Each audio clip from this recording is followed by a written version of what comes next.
Bismillahirrahmanirrahim. Assalamualaikum warahmatullahi wabarakatuh. Alhamdulillahirabbil alamin. Wassalatu wassalamu ala nabiyyina Muhammadin wa ala alihi washabihi ajmain wa man tabi'ahum bi ihsanin illa yaumiddin.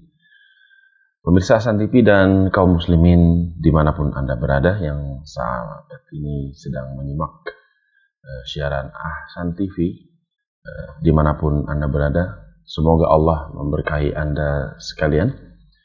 Alhamdulillah pada kesempatan di pagi hari ini kita dapat berjumpa kembali di kajian rutin, yaitu kajian kitab Al-Adabul Mufrad buah karya Imam Bukhari, yang seperti biasa insya Allah akan disampaikan oleh pemateri kita, yaitu Ustaz Syahrul Fatwa LC Hafizahullah Ta'ala. Alhamdulillah pada kesempatan di pagi hari ini beliau sudah hadir di studio Ahsan TV di samping saya. Kita sapa terlebih dahulu. Assalamualaikum Ustaz. Waalaikumsalam warahmatullahi wabarakatuh.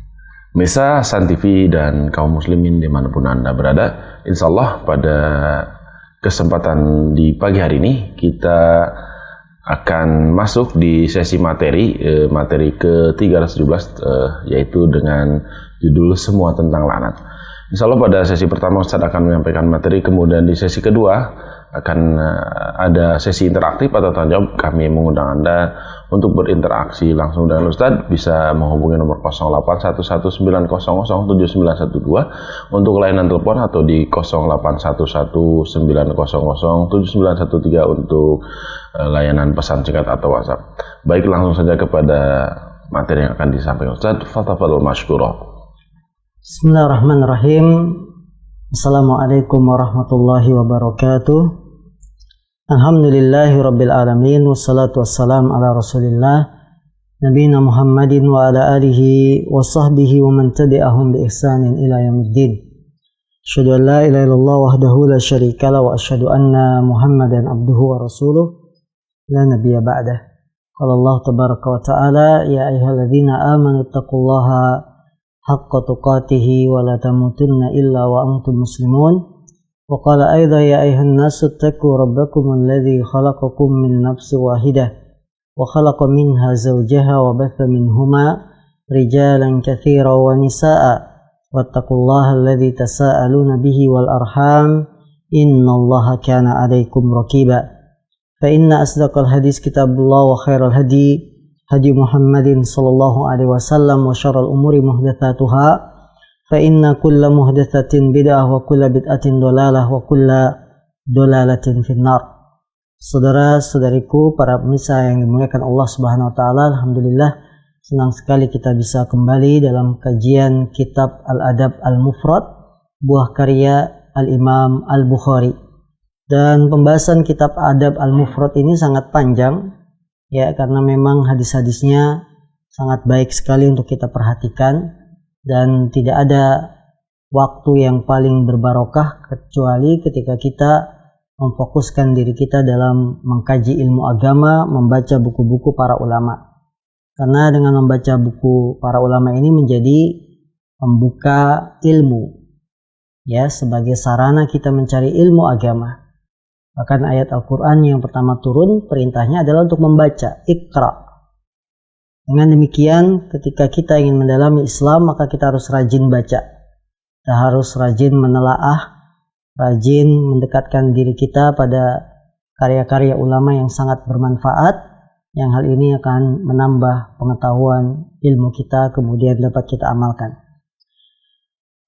Hadis pada hari ini adalah hadis nomor 317, dan hadis-hadis berikutnya semuanya masih tentang laknat. Ya, semua tentang laknat. Bahwa laknat itu adalah perkara yang tidak dibenarkan dalam Islam. Apalagi kalau kita sering melaknat, berarti sama saja kita mendoakan seseorang itu dijauhkan dari rahmat Allah. Itu yang disebut dengan laknat. Maka pada hadis-hadis yang akan kita baca ini, bagaimana Islam ini mencegah, membendung ucapan-ucapan yang buruk yang bisa mengeluarkan kita atau menjatuhkan kita dalam dosa. Hadis nomor 317, qala al-Imam al-Bukhari.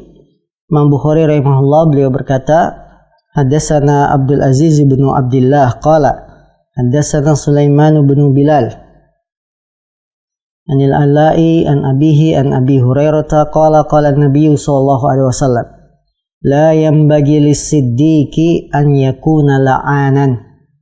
Dari sahabat Abu Hurairah, semoga Allah meridhoinya, dia berkata Rasulullah SAW beliau bersabda, tidak pantas bagi orang yang jujur untuk menjadi orang yang banyak melaknat. Di sini dari jalur sahabat Abu Hurairah, nama asli beliau adalah Abdurrahman bin Sakhar, dan beliau merupakan sahabat yang paling banyak meriwayatkan hadis dari Nabi Shallallahu Alaihi Wasallam. Hal itu wajar karena beliau selalu mengikuti di mana Nabi berada. Nabi di masjid, beliau duduk mendengarkan nasihat petuah dari Rasul dan seterusnya, sehingga hadis-hadis beliau ini sangat banyak sekali. Akan tetapi di kalangan kaum muslimin ada orang yang tidak suka dengan sahabat Abu Hurairah. Ya, itu dari kalangan orang-orang Syiah Rafidah yang mereka benci kepada Abu Hurairah, bahkan melaknat. Tujuan mereka jelas ingin menghancurkan Islam. Karena salah satu sumber hukum Islam itu kan sunnah, hadis Nabi. Nah, kalau Abu Hurairah sudah dijatuhkan, dicela, dianggap tidak dipercaya, maka otomatis hadis-hadis yang diriwayatkan oleh Abu Hurairah akan tertolak. Sehingga kalau Abu Hurairah dicela, hadis-hadisnya tertolak, setengah dari ajaran Islam ini akan hilang. Ini tujuan orang-orang yang mencela Abu Hurairah sebenarnya ingin menghancurkan Islam. Karena sumber hukum Islam hadis. Nah, kalau hadisnya riwayat Abu Hurairah ditolak, setengah ajaran Islam ini akan hilang. Karena itu kaum muslimin jangan kita hiraukan ketika ada yang mencela sahabat mulia Abu Hurairah. Nabi SAW bersabda, tidak layak bagi seorang yang jujur untuk menjadi pelaknat. As-siddiq di sini yaitu orang yang antara ucapan dan perbuatannya itu sesuai. Itu namanya orang yang jujur. Ucapan sama perbuatannya cocok, sesuai, itu disebut orang yang jujur. Apa yang dalam hati terungkap dengan anggota badan, dengan lisan, dan sama, matching, tidak ada perbedaan. Hatinya lain, di lisannya lain, perbuatannya lain, tidak. Tapi orang yang jujur itu orang yang sesuai antara amalan hatinya, ucapan lisannya, dan amalan badannya. Nah, ketika seorang itu jujur, maka tidak pantas dia menjadi orang yang melaknat, banyak melaknat. Karena ini akan berkontradiksi dengan perbuatan, dengan hati. Ya, orang laknat itu kan dengan mulutnya. Kamu dilaknat, kamu begini, kamu laknat. Ini namanya antara ucapan tidak sesuai dengan amalan hatinya, tidak sesuai dengan perbuatannya. Maka tidak pantas orang yang jujur, maksudnya adalah orang-orang beriman, untuk menjadi tukang yang suka melaknat. Kemudian pelajaran yang bisa kita petik dari hadis ini memberikan peringatan sangat keras dari perbuatan banyak melaknat. Sungguhnya orang yang memiliki sifat suka melaknat, dia akan terhalang dari kebaikan-kebaikan yang banyak. Di antaranya dia tidak akan berkumpul bersama orang-orang yang siddiqin. Mereka adalah para nabi yang derajat mereka sangat tinggi pada hari kiamat. Jadi orang-orang yang sering mendoakan jelek dengan laknat, dia tidak berkumpul dengan para siddiqin. Tidak berkumpul dengan Abu Bakar As-Siddiq dan lain-lain. Karena laknat itu kan doa buruk, mendoakan orang dijauhkan dari rahmat Allah. Dan itu bukanlah akhlaknya orang beriman, bukan akhlaknya orang yang jujur. Tapi orang beriman itu doanya apa? Doa kebaikan. Walladzina ja'u min ba'dihim yaquluna rabbana ighfir lana wa li ikhwanina alladzina sabaquna bil iman. Ya, dan orang-orang yang datang setelahnya, mereka berdoa, mendoakan saudara-saudaranya, rabbana ighfir lana, ampunilah kami, wa li ikhwanina alladzina sabaquna bil iman, dan juga untuk ikhwan, ya, saudara-saudara kami yang telah mendahului kami dengan keimanan. Itu orang mukmin, mendoakan dengan doa kebaikan. Karena itu saudaraku yang dimuliakan Allah SWT, ya, apabila kita bersaudara, kita adalah satu tubuh, innamal mu'minuna ikhwah, sesungguhnya orang beriman itu bersaudara, maka kita saling mendoakan.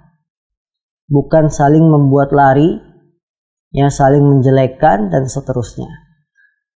Jangan kita menjadi orang-orang yang keras hati kita, hingga kita bermusuhan, mendoakan jelek sampai keluar kata-kata laknat. Ini bukan akhlaknya orang beriman. Bukan akhlaknya orang-orang yang jujur. Hadis 318. Hadatsana Muhammad bin Yusuf qala hadatsana Sufyan anil A'mas an Abi Tabyan an Hudzaifah qala ma tala ana qaumun qad illa haqqa alaihimul la'nah.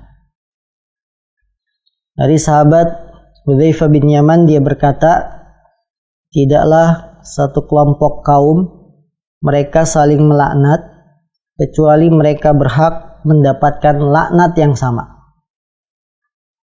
Hadisnya sahihul isnad, sanadnya sahih, ya, tapi sampai Hudzaifah, artinya mauquf. Nabi tidak mengucapkan ini. Apa kata Hudzaifah? Tidaklah sekelompok orang mereka saling melaknat kecuali mereka pun berhak mendapatkan laknat. Artinya tidak kita ragukan kalau kita saling mendoakan buruk, maka doa-doa mereka akan dikabulkan. Si A mendoakan laknat ke si B, B balik mendoakan si A, udah, dua-duanya ini dilaknat, ya. Doanya akan dikabulkan karena doa jelek. Karena itulah ini salah satu dampak buruk dari saling melaknat. Kecuali kata Hudzaifah mereka berhak mendapatkan apa? Laknat dari Allah Subhanahu wa taala. Kemudian pelajaran yang bisa kita petik dari hadis ini. Hadis ini menjelaskan bahwa terjadinya laknat di antara dua orang atau lebih ini menjadikan sebab jatuhnya laknat kepada mereka. Dan ini sekali lagi bukanlah akhlaknya orang beriman. Orang beriman itu halim. Apa halim? Lembut, ya. Kemudian sabur, penyabar. Tapi kalau sudah saling melaknat, akan membuat turun laknat Allah kepada mereka yang saling berdebat ini. Ya, ini menjadi perhatian kita kaum muslimin maka Allah SWT ketika kita berinteraksi dengan media sosial. Baik anda itu pengguna yang aktif atau pasif. Nah, ketika berinteraksi, saling komentar, itu jangan saling mendoakan buruk. Kadang kita lihat ya, di komen-komen apa istilahnya netizen itu, jika ada yang tidak suka melontarkan kata-kata buruk, kemudian dikomenin lagi sama orang yang berikutnya, kamu juga begini, jadi saling melaknat. Maka ini adalah perkara yang terlarang secara syariat. Karena kata Hudzaifah, tidaklah dua orang, satu kelompok kaum saling melaknat kecuali mereka berhak mendapatkan laknat. Jadi kalau media sosial kita komen di sana, perhatikan komen kita. Jangan saling menimpali. Saling menimpali itu apa? Saling balas-balasan. Balas-balasan komen negatif, balas-balasan doa buruk dan seterusnya. Ya, ini satu musibah di zaman kita sekarang. Bahwa perdebatan, bantah-bantahan itu sampai terbawa di media sosial. Sehingga seorang kadang menghabiskan waktu yang lama hanya karena untuk menyerang lawannya di media sosial. Untuk mendoakan buruk dan seterusnya. Maka ini perlu diperhatikan. Kadang-kadang ada orang yang kerjaannya di media sosial memang memancing atau membuat gaduh sehingga akan memancing komen orang berikutnya. Nah, ketika ada yang terpancing emosinya, dia mengucapkan kalimat doa tidak baik, dibalas lagi, terus begitu. Ini musibahnya media sosial. Maka kita harus cerdas ketika berinteraksi dengan media sosial. Hadis berikutnya, hadis nomor 319. Qala al-Imam al-Bukhari babun man la'ana abdahu fa'ataqahu. Babun man la'ana abdahu fa'ataqahu. Hadatsana Ahmad bin Ya'qub qala hadatsani Yazid bin al-Mikdam ibn Shuraih an abihi an jaddihi qala akhbaratni Aisyatu anna Abu Bakrin la'ana ba'da rakikihi. Waqala an-nabiy sallallahu alaihi wasallam ya Abu Bakrin al-la'anuna was-siddiqun kalla wa rabbil Ka'bah marrataini aw thalathan fa'ataqa Abu Bakrin yawma idzin ba'da rakikihi. Thumma ja'a an-nabiy sallallahu alaihi wasallam faqala la a'ud. Aisyah mengabarkan bahwa bapaknya Abu Bakar melaknat sebagian budak-budaknya. Maka Nabi berkata, wahai Abu Bakar, apakah orang yang banyak melaknat itu bersanding dengan orang-orang yang jujur? Kalla wa rabbil Ka'bah, tidak sama sekali. Nabi mengucapkan hal itu 2 kali sampai 3 kali. Dengar teguran dari Nabi, maka Abu Bakar pun membebaskan sebagian budaknya. Kemudian datang menemui Nabi. Abu Bakar datang menemui Nabi sambil berkata, la a'udu, aku tidak akan mengulangi lagi. Hadis ini masih seputar tentang laknat. Bagaimana seorang yang mulia Abu Bakar As-Siddiq juga jatuh dalam larangan melaknat. Beliau punya sebagian budak. Kemudian beliau melaknat sebagian budak ini. Ketika Nabi tahu, karena dikabarkan oleh istrinya Aisyah, maka Rasulullah mengatakan, wahai Abu Bakar, orang yang banyak melaknat dengan siddiq, orang yang jujur, itu pantas nggak ada 2 sifat bersamaan dimiliki? Nabi mengatakan tidak, sekali-kali tidak. Maka sejak saat itu Abu Bakar sebagai tebusannya membebaskan sebagian budak. Kemudian beliau Beliau datang kepada Nabi dan menyesali perbuatannya sambil berkata, la a'udu, aku tidak akan ulangi lagi. Pelajaran yang bisa kita petik dari hadis ini, bahwa sifat laknat dan jujur adalah 2 sifat yang saling bertolak belakang, tidak akan berkumpul selamanya. Jadi kalau kita punya sifat baik, jujur, maka Anda tidak akan menjadi orang yang banyak melaknat, karena 2 sifat ini tolak belakang. Orang yang banyak mendoakan buruk pada orang lain, maka dia bukan orang yang jujur, bukan orang yang tulus, bukan orang yang antara ucapan dan perbuatannya itu relevan, sesuai.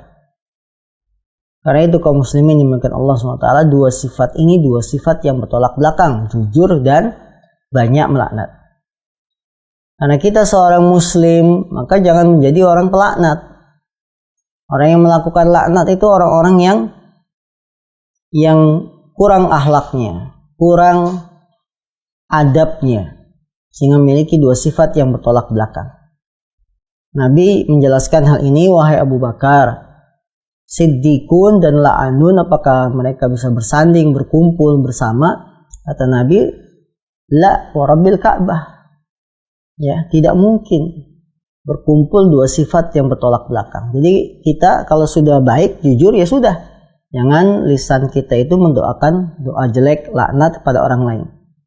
Nah, yang kedua pelajaran yang bisa kita petik dari hadis ini adalah keutamaan yang besar bagi sahabat Abu Bakar. Karena beliau disifat As-Siddiq. Beliau diberi sifat oleh Rasul As-Siddiq. Jadi hadis ini menunjukkan keutamaan yang sangat besar bagi sahabat Abu Bakar As-Siddiq. Karena beliau diberi gelar As-Siddiq, dan ini gelar yang tidak main-main.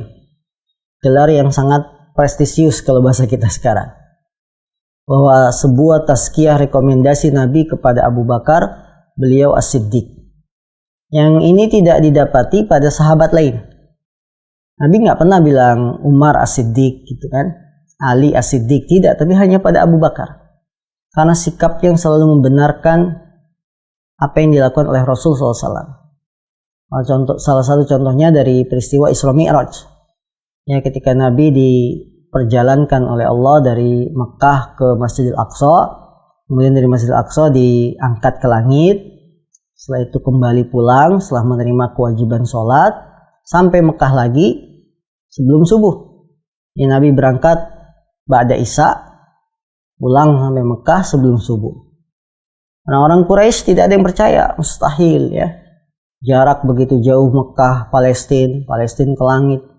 Ya, pulang lagi, naiknya kendaraan buruk, katanya cepat sekejap mata. Nggak percaya orang-orang Quraisy.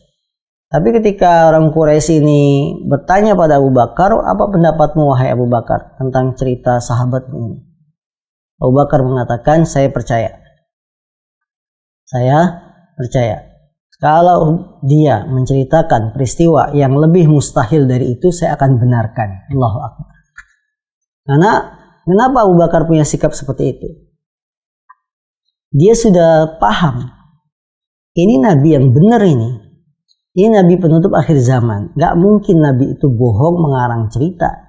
Karena antara sifat bohong dengan kenabian itu sifat yang tolak belakang, gak mungkin kumpul. Maka Abu Bakar ketika sudah mengimani ini adalah Rasul yang hak, apapun yang terucap dari Rasul, beliau benarkan. Karena ini Rasul yang benar. Ini utusan Allah, betul-betul utusan Allah. Karena beliau sudah yakin Nabi Muhammad utusan Allah, segala ucapannya dibenarkan oleh Abu Bakar. Ini tidak bisa disaingi oleh sahabat lain. Ya, ini hadis ini menunjukkan apa? Keutamaan yang sangat besar bagi sahabat Abu Bakar. Yang ketiga, pelajaran yang bisa kita petik dari hadis ini, bahwa seorang mukmin ketika bersalah hendaklah dia segera mengoreksi kesalahannya dan membayar kafarat atau denda atas kesalahan dosa tersebut. Abu Bakar ini banyak melaknat budak-budak yang dimiliki, kemudian ditegur karena sadar salah, langsung segera Abu Bakar meralat, kemudian bahkan menebus dengan membebaskan para budak ini. Begitulah kaum muslimin dimuliakan Allah SWT. Kalau kita salah dalam satu perbuatan, salah dalam satu ucapan, tingkah laku, segera taubat, minta maaf. Ya, taubat kepada Allah kalau memang yang dosa itu hubungannya dengan Allah. Tapi kalau dosanya hubungan dengan muamalah, interaksi dengan sama manusia, dia segera minta maaf. Jangan diviralkan dulu baru minta maaf. Sekarang itu kan begitu. Yang terjadi di sekitar kita, ya, ketika ada satu hal yang salah, harusnya tanpa dituntut terlebih dahulu dia sudah minta maaf. Kalau sekarang yang terjadi apa? Ketika salah ngomong, kemudian reaksinya, respon dari yang masyarakat umum meluas, sudah demo di mana-mana, sudah ada golok terbang gitu ya, baru minta maaf. Artinya kalau nggak ada reaksi, dia tidak akan minta maaf. Cuma karena reaksinya hebat, baru minta maaf. Ini bukan orang mukmin seperti ini. Orang mukmin itu cepat mengakui kesalahan. Ada reaksi atau tidak ada reaksi, dia sadar itu salah, diingatkan, misalkan ada yang mengingatkan, kamu salah, ini menyinggung perasaan masyarakat tertentu. Ya langsung minta maaf tanpa nunggu didatangi oleh orang-orang yang bersangkutan, tanpa menunggu ada reaksi apalagi, dia langsung minta maaf. Ya, sifat seorang mukmin itu ketika bersalah dalam dosa, ya langsung meminta maaf tanpa menunggu diviralkan dulu. Sudah viral, rame, baru minta maaf. Jangan seperti itu. Ketika salah udah langsung, besoknya datang minta maaf kepada manusia atau taubat kepada Allah kalau memang kesalahannya berhubungan dengan hak-hak Allah. Nah, hadis ini betapa besar pemuliaan sahabat Abu Bakar. Beliau melaknat sebagian budaknya dan langsung menebusnya dengan memerdekakan mereka. Dan sambil berkata, aku tidak akan mengulangi lagi. Ya. Dari ucapan Abu Bakar, aku tidak akan mengulangi, ini termasuk syarat taubat. Para ulama sudah menjelaskan, di antara Imam Nawawi dalam kitab Riyadhus Shalihin, syarat taubat itu tidak mengulangi lagi dari dosa yang sama yang sudah kita lakukan. Abu Bakar langsung bilang, dia taubat salah melaknat budak, kemudian datang menemui Nabi, aku tidak akan mengulangi. Kira-kira ucapan Abu Bakar, aku tidak akan mengulangi, ini hanya pemanis saja? Artinya pemanis di lisan tapi berbeda kenyataan, atau betul-betul dia sudah mengakui kesalahan? Kita pastikan bahwa ucapan Abu Bakar benar-benar mengakui kesalahannya. Aku tidak akan mengulangi itu betul-betul dari lisan Abu Bakar yang tulus. Tapi kalau di sekitar kita ada orang bersalah, kemudian tidak akan mengulangi lagi, terkadang hanya pemanis di lisan. Pinjam uang ke temennya, telat bayar, nggak ada konfirmasi, nggak ada hubungan apa-apa, ya, walaupun harus ditelepon dan lain-lain, sampai akhirnya baru pada satu titik ketemu, dia mau bayar, dan sambil bilang, aku tidak akan mengulangi lagi. Besoknya ternyata ngutang lagi, telat lagi. Yaitu manusia biasa, beda dengan Abu Bakar yang imannya itu tidak sama dengan iman kita. Ya. Maka syarat taubat itu kalau sudah bilang aku tidak akan mengulangi, ya jangan diulangi. Maka tidak ada istilah taubat sambel. Sambel itu kan pedes, taubat sambel kayak begini pedes. Taubat, nggak mau lagi makan sambel. Besok ketemu sambel lagi, apalagi ada lalapan, ada pete, tergoda lagi, makan lagi. Bukan seperti itu. Ya. Maka syarat taubat itu syaratnya apa? Di antaranya tidak mengulangi, sebagaimana ucapan Abu Bakar. Kemudian pelajaran juga yang bisa kita petik dari hadis ini, para sahabat itu bukanlah orang-orang yang maksum dari kesalahan. Yang maksum itu hanya Nabi SAW. Apa itu maksum? Maksum itu dijaga dari dosa. Dan para sahabat tidak ada jaminan mereka dijaga dari dosa. Yang dijaga dari dosa jaminannya hanya untuk Nabi Muhammad SAW. Abu Bakar bersalah ini. Melaknat apa? Budaknya, kan tindakan salah. Jadi para sahabat itu tidak ada yang maksum dari dosa. Mereka betul diridhoi oleh Allah, sudah disiapkan surga yang mengalir di dalamnya karena ya radhiyallahu anhum wa radu an. Betul mereka sebagian sahabat sudah dijamin surga, benar. Tapi bukan berarti mereka maksum dari kesalahan. Bukan berarti mereka terlindungi dari kesalahan, karena salah itu adalah sifat asli manusia. Ya, kullu bani Adam khata' wa khairul khata'ina tawwabun. Setiap bani Adam, keturunan anak Adam itu banyak bersalah, dan sebaik-baik orang yang bersalah adalah yang taubat. Abu Bakar melakukan kesalahan. Karena sahabat tidak dijamin maksum dari dosa. Yang dijamin maksum, dilindungi dari dosa hanya Nabi Muhammad SAW. Di beberapa tempat hadis yang lain kita dapati juga para sahabat, mereka tidak maksum, tidak luput dari dosa. Ada yang melakukan dosa besar, ya, ada yang menyakiti, mencela sahabat yang lain, itu ada. Kalau para sahabat saja yang sebagian mereka dijamin masuk surga masih melakukan kesalahan, apalagi kita yang iman kita sangat jauh dari imannya para sahabat, yang amalan kita sangat jauh dari amalannya para sahabat. Sampai Nabi mengatakan, lau anfaqa ahadun zahaban ya minadz zahab, lau anfaqa ahadukum misla uhudin zahaba ma balagha mudda nasifihi. Andaikan salah seorang di antara kalian beramal, dia berinfak sebesar gunung Uhud berupa emas, ma balagha mudda ahadin, tidak akan menyamai satu mud keutamaan para sahabat, wala nasifuhu, tidak juga setengahnya. Ya, kita tidak bisa menandingi apa yang dilakukan oleh para sahabat karena perjuangan besar mereka. Tapi bersamaan dengan itu mereka punya keutamaan yang amalan kita tidak bisa mengungguli keutamaan mereka. Mereka juga bersalah. Abu Bakar As-Siddiq, siapa yang tidak kenal? Beliau sahabat yang sudah dijamin surga oleh Nabi. Beliau pengganti Rasul SAW sebagai khalifah yang pertama. Tapi dengan itu namanya manusia, beliau juga salah melaknat budaknya. Karena itu para majikan, para bos, kalau kita punya anak buah, satu saat salah ngomong, ya, menyakiti hati, wajar. Dan jangan bersedih dengan kesalahan ini terus. Bersedih terus tanpa taubat tidak ada manfaatnya. Bersedih boleh, oh ya saya kok tadi ngomongnya begitu sama karyawan ya. Sadar salah, langsung taubat pada Allah, minta maaf sama karyawan. Jangan berlarut-larut dalam kesedihan, hanya sekedar iya saya menyesal, tapi tidak minta maaf sama yang bersangkutan, yang kita sakiti, tidak begitu.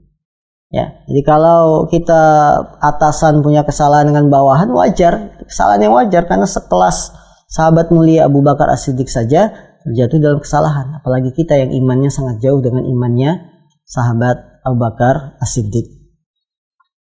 Baik para pemirsa yang dimuliakan Allah SWT, inilah beberapa hadis yang berhubungan dengan seputar laknat, yang insya Allah kita sambung di pekan berikutnya. Nah. Baik, jazakallah khair Ustaz atas materi yang telah disampaikan. Barakallahu fiik, mudah-mudahan apa yang disampaikan Ustaz bermanfaat untuk kita semua, menjadi ilmu yang dapat kita aplikasikan di dalam kehidupan kita sehari-hari. Pemirsa Hasan TV dan kaum muslimin dimanapun Anda berada yang saat ini sama-sama menyimak kajian live di Hasan TV, silakan kami mengundang Anda di sesi kedua, di sesi interaktif untuk bertanya langsung kepada Ustadz. Bisa di nomor 081190079112 ataupun bisa mengirimkan pesan singkat atau WhatsApp di 081190079113. Namun sebelum kita masuk di sesi kedua, kita simak jeda terlebih dahulu.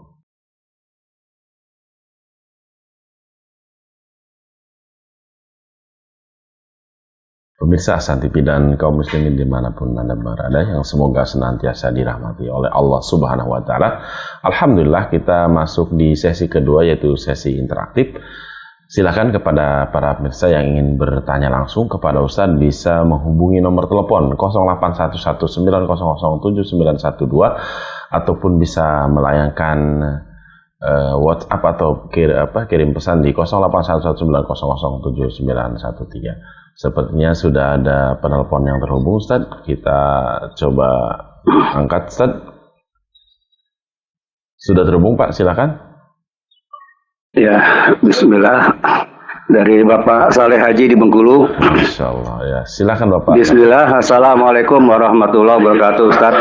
Waalaikumsalam warahmatullahi wabarakatuh. Ya, semoga Ustaz, kru Hasan TV, kita semua dan kaum muslimin, amin, diampuni segala dosanya, diberikan kebaikan dan keselamatan di dunia dan di akhirat oleh Allah Jalla wa Jalla. Amin. Amin. Ustaz, ana ingin bertanya tentang sholat taubat.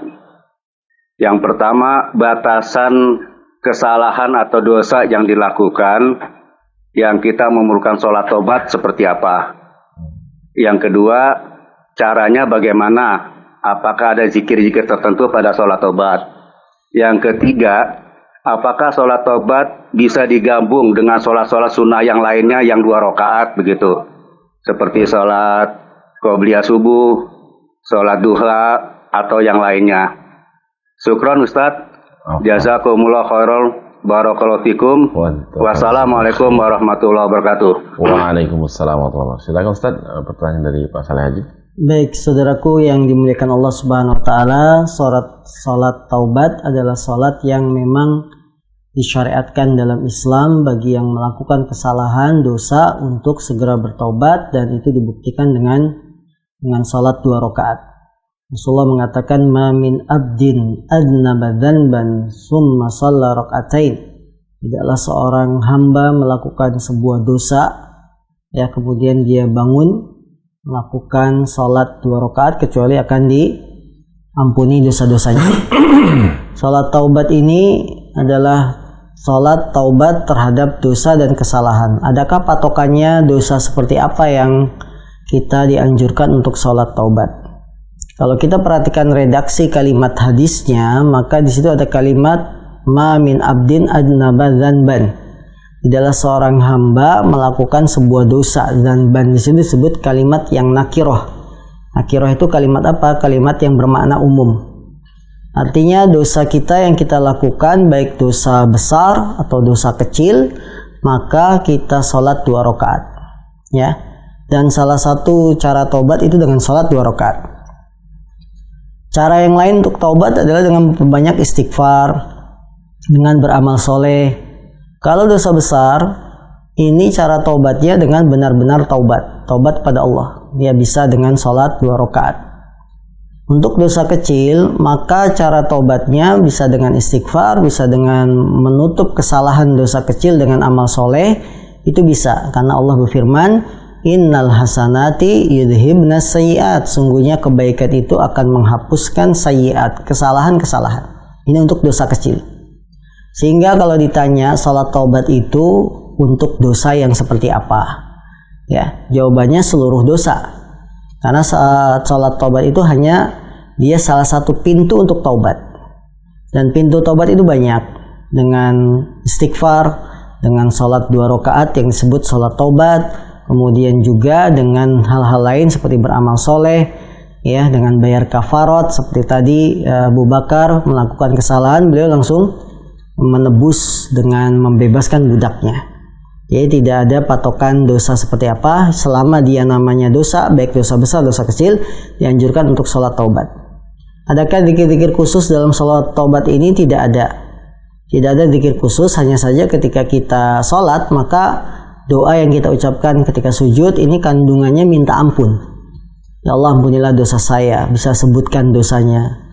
Ya, atau secara umum minta taubatnya ketika sholat taubat.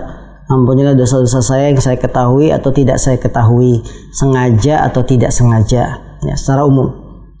Kemudian pertanyaan berikutnya tentang sholat taubat juga, bagaimana caranya? Sholat taubat itu caranya 2 rakaat.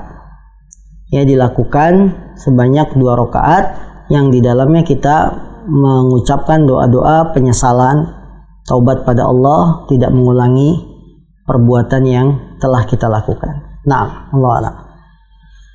Masyaallah, barakallahu fiik Ustaz atas penjelasannya atau jawabannya. Mudah-mudahan Bapak Saleh Haji dapat memahaminya dan kita semuanya juga. Baik Ustaz, sambil menunggu pertanyaan melalui telepon berikutnya, kita bacakan terlebih dahulu pertanyaan dari pemirsa Ustaz. Bismillah, assalamualaikum Ustaz. Dari Ikhwan di Tegal, Afwan izin bertanya Ustaz, bagaimana dengan membuli seseorang dalam candaan? Apakah larangannya sama dengan melaknat? Jazakallahu khairan wa barakallahu fiik. Nah, sebelum kita jawab pertanyaan ini, ada satu yang tertinggal tadi. Bolehkah sholat taubat itu digabung dengan sholat sunnah yang lain? Jawabannya tidak boleh. Karena salah satu syarat menggabung 2 amalan itu kalau amalannya sejenis, bukan yang berdiri masing-masing. Seperti kita sholat duha, ya, maka tidak bisa digabung dengan sholat-sholat lain. Sholat duha digabung dengan qobliyah zuhur, nggak bisa. Sholat sebelum subuh digabung dengan sholat taubat, tidak bisa. Karena kata Imam Ibnu Rajab dalam kitabnya Qawaid Ibnu Rajab, beliau mengatakan, idza istama'a ibadatani min jinsin wahid wa lam yakun ahaduhuma ala wajhil qada wala ala wajhi tabaiyah yajuzu fi'lu ahadihima. Apabila berkumpul 2 ibadah yang satu jenis, ya, dan tidaklah salah satu keduanya karena membayar hutang dan tidak juga saling mengikuti, maka boleh dilakukan salah satu dari 2 ibadah itu saja. Nah, sekarang salat qobliyah subuh itu kan mengikuti salat subuh tabaiyah, gitu. Maka salat qobliyah subuh ini nggak bisa digabung dengan salat-salat lain. Salat witir, salat selesai tawaf tidak bisa, karena ini ibadahnya masing-masing, ya. Begitupun dengan salat taubat. Allahu a'lam. Kemudian pertanyaan yang tadi, apakah membuli ini termasuk ya salah satu dalam bab larangan melaknat? Membuli itu kan macam-macam. Ada membuli dengan verbal, verbal itu dengan ucapan. Ada membuli dengan perbuatan, ya. Dan dua-duanya termasuk perbuatan yang dilarang dalam Islam. Kita membuli dengan cara mengolok-olok, mengejek, itu nggak boleh. Itu termasuk bab la'an, ya, bab mencela. Dalam hadis yang lain ada kalimatnya lebih umum. Laisal mu'minu la'anan, wala, ya, tidaklah seorang mukmin itu orang yang banyak melaknat, tidak pula banyak mencela. Jadi hadisnya umum. Dalam riwayat lain hadisnya umum, tidak hanya disebutkan laknat. Maka membuli dengan verbal, dengan ucapan sehingga menyinggung perasaan orang, dia merasa terolok-olok, ini termasuk bab mencela yang tidak boleh. Ada Rasulullah mengatakan, al-muslimu man salimal muslimuna min lisanihi wa yadihi. Orang muslim itu yang kaum muslimin selamat dari gangguan lisan dan tangannya. Dan sungguh praktek membuli pada zaman sekarang ini satu hal yang sudah menyeruak, menyebar di kalangan kaum muslimin yang kita harus tinggalkan. Karena Allah berfirman, la yaskhar qaumun min qaumin, ya janganlah seorang kelompok kaum merendahkan kaum yang lain. Tidak boleh. Jadi membuli itu perbuatan yang haram dalam pandangan Islam, baik dia ucapannya laknat atau ucapannya selain laknat, karena ini termasuk kategori mencela. Nah, baik, jazakallahu Ustaz, barakallahu fiik atas jawabannya. Kita lanjut ke penelpon berikutnya. Sepertinya sudah ada yang masuk. Silakan. Assalamualaikum warahmatullahi wabarakatuh. Waalaikumsalam warahmatullahi wabarakatuh. Dari siapa dan di mana, Pak? Dari Tasli, Bandung, Ustaz. Dari Bandung. Oh, silakan. Barakallahu fiik, Ustaz. Ustaz, ada yang ingin saya tanyakan mengenai firman Allah di dalam surat Al-Zalzalah. Faman ya'mal misqala dzarratin khairan yarah wa man ya'mal misqala dzarratin syarran yarah. Yang saya tanyakan adalah andaikan kebajikan sekecil apapun itu akan dibalas sama Allah, dan tanpa sadar gitu ketika melakukan kebajikan itu terselip rasa ria misalnya, Ustaz. Nah, ini gimana, Kak? Ria itu sendiri kan menghilangkan amalan itu sendiri. Bagaimana penjelasannya, Ustaz? Jazakallahu khairan. Assalamualaikum warahmatullahi wabarakatuh. Waalaikumsalam warahmatullahi wabarakatuh. Silakan, Ustaz. baik, may ya'mal mithqala dzarratin khairan yarah. Barang siapa yang beramal seberat biji sawi berupa kebaikan, maka dia akan melihat balasannya. Sekarang bagaimana kalau amalan kita yang sedikit kecil ini terselip riya? Riya dalam amalan itu ada 3 keadaan. Keadaan pertama, riyanya itu dari asal mula awalnya. Sebelum beramal dia sudah niatnya riya. Amalan kecil ringan misalkan apa?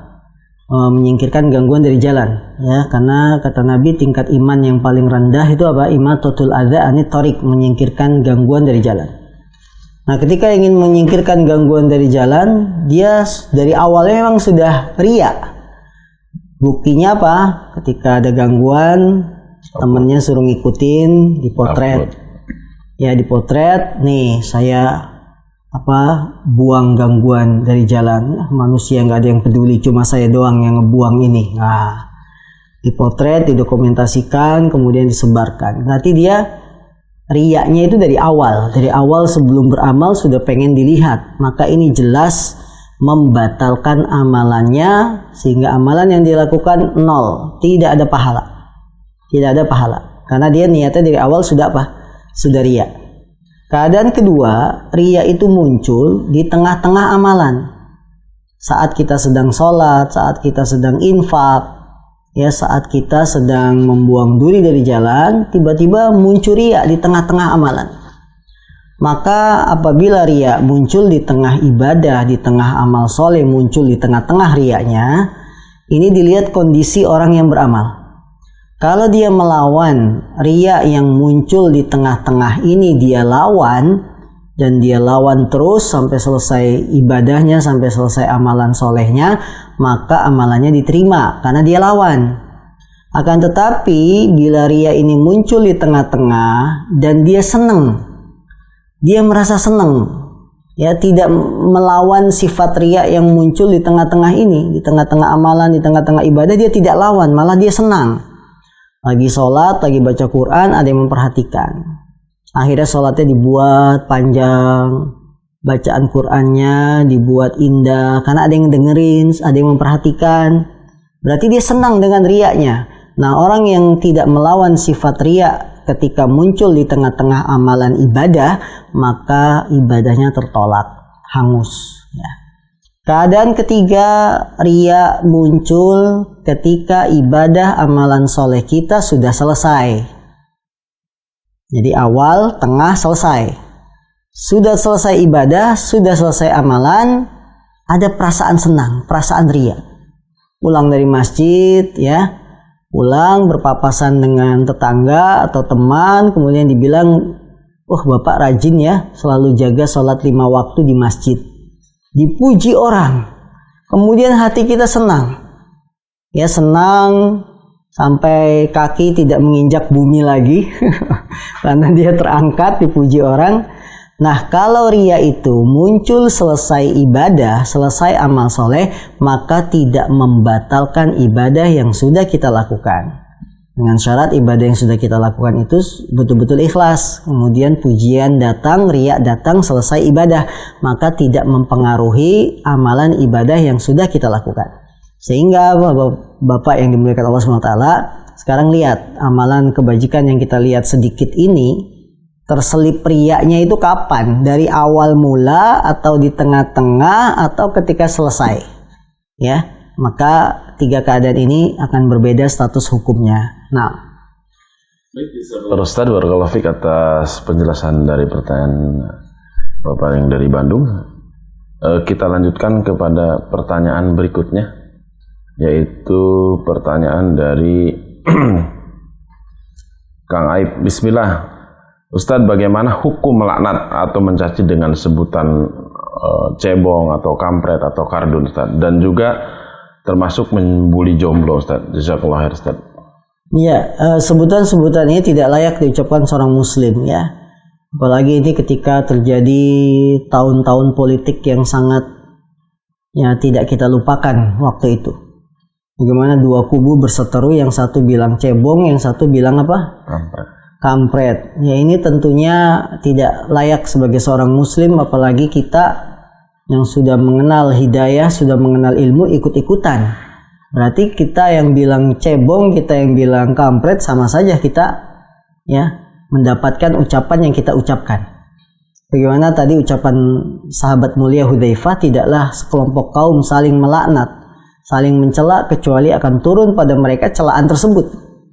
Jadi si cebong yang bilang ke temannya kampret, si kampret yang bilang ke temannya cebong, ya dua-duanya kampret dan cebong. Jadi mereka dapat gelar itu. Maka tidak boleh bagi seorang mukmin. Sekarang bagaimana dengan membuli si jomblo? Jomblo belum menikah. Ini lebih tepatnya bukan membuli, tapi lebih tepatnya memotivasi. Ya kita ketemu orang yang belum menikah, jomblo, sering kita godain. Yaitu banyak wanita yang cantik kok belum nikah juga, mau cari apa misalkan.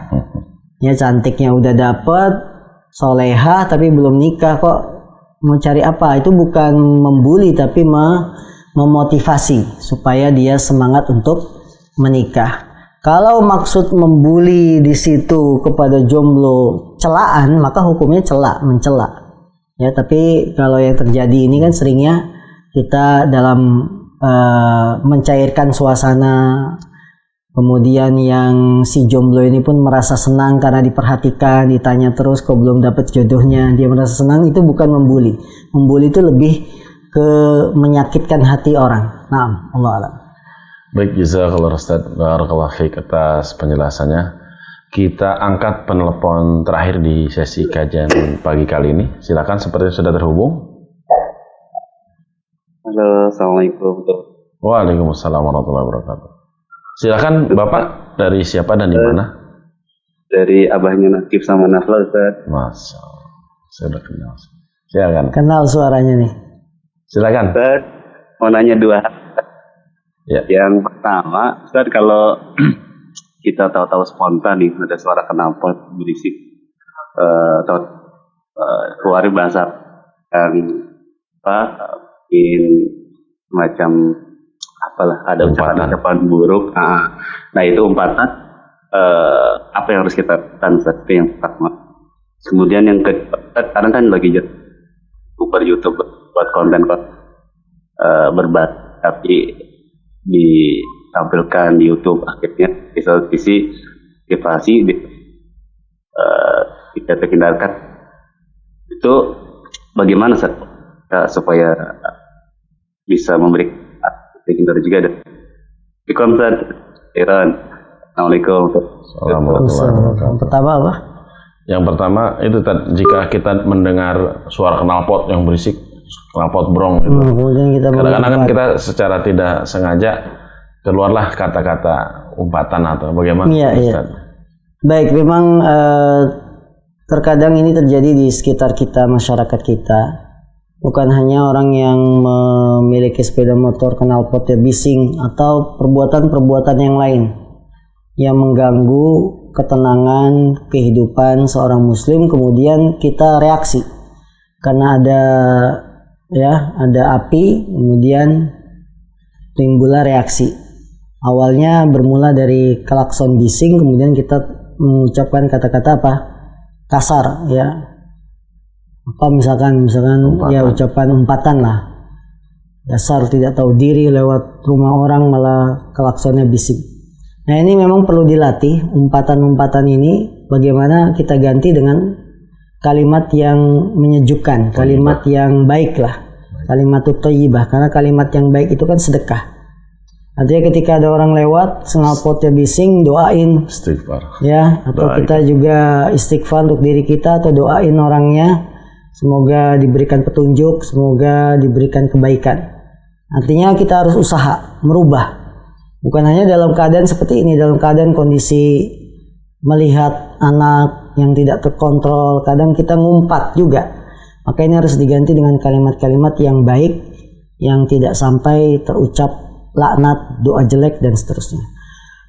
Kemudian dalam pembuatan konten-konten, ya sebagian orang bikin acara tidak kontrol lisannya, ya, dengan ucapan-ucapan binatang, ya. Ada podcast, kemudian podcast itu mengundang tamunya ini orang-orang yang tidak jelas agamanya, sampai ya kata-kata buruk keluar. Ini pun ya tidak dibenarkan. Maka kalau kita ingin membuat acara siaran langsung, podcast dan lain-lain, pastikan tamunya ini tamu yang bisa ngontrol ucapan. Atau ingin membuat konten, ya, biar lucu, mengagetkan orang. Ada orang yang punya sifat latah, ya, punya penyakit latah. Kalau dikagetkan, itu reaksinya langsung terucap kata-kata kotor. Dikagetkan, padahal ngagetinnya sekali, tapi dia terucapnya beberapa kalimat dan tidak baik semua. Ini harus dihindari, ya. Baik itu bentuknya ingin mengagetkan, ingin ngeprank dan lain-lain, ini tidak boleh. Maka konten-konten seperti ini harus disaring. Ya, tidak boleh kita hanya mengikuti perkembangan zaman tanpa ada aturan Islamnya. Ngeprank itu kan berbahaya, bahkan ada yang meninggal dunia gara-gara di-prank. Ya, maka saudaraku yang dimuliakan Allah SWT, sebaik-baik petunjuk adalah petunjuk yang telah Allah jelaskan, yang telah Rasul jelaskan. Bahwa kita beragama sekali lagi dengan ilmu, bukan dengan ikut-ikutan, bukan pula dengan melanggar aturan syariat. Naam, Allah alam. Baik, jazakallahu Ustaz.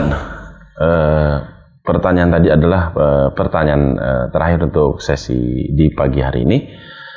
Mohon maaf kepada beberapa pemirsa yang sudah masuk pertanyaannya tidak bisa dibacakan di pagi hari ini. Setelah nanti akan disampaikan di kajian-kajian berikutnya atau langsung ditanyakan saja di kajian berikutnya.